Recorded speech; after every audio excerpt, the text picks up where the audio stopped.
This is Father Ted Hesburgh, and I'd like to welcome you to my dormer den, which is the 13th floor of the library, with interesting mementos from all the years I've spent here at Notre Dame.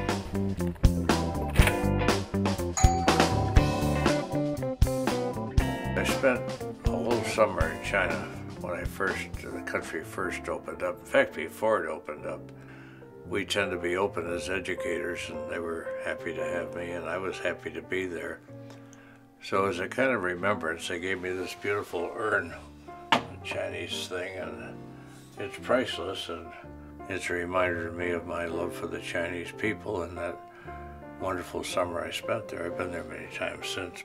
This beautiful urn, a student came in to see me from Soviet Union. He was here on campus. He was a big athletic fellow, and he came in crying like a child, and I said, "What's up?" And he said, "My mother is dying.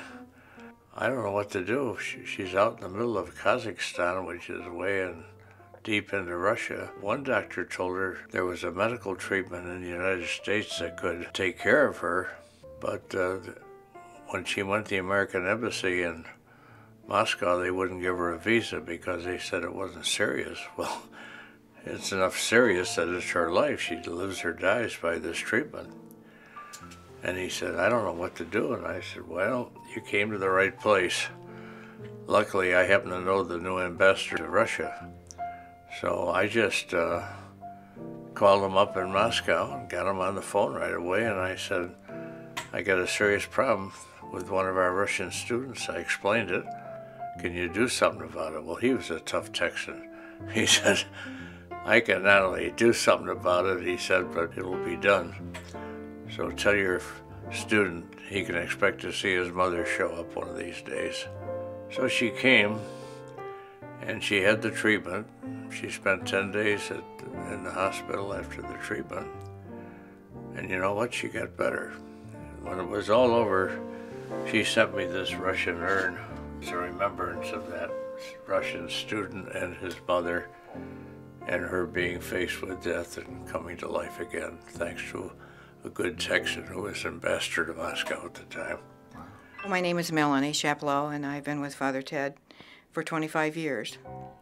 There's never a dull moment up here. You know, you just never know. Sometimes you never know what's coming through the door. This is the Medal of Freedom they got from President Johnson, the Latari Medal. I think it was in 1987. The Gerald R. Ford Award. And of course, here's the Olympic torch that he carried in 2002. This is a Congressional Gold Medal that he received from President Clinton.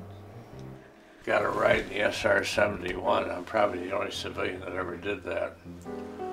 In fact, most of the Air Force generals that come in to see me, because of the ROTC, they make annual visitations. I always show them that, and I say, or I didn't show them before I show them, I say, "General, I hate to tell you, but I've flown faster than you have."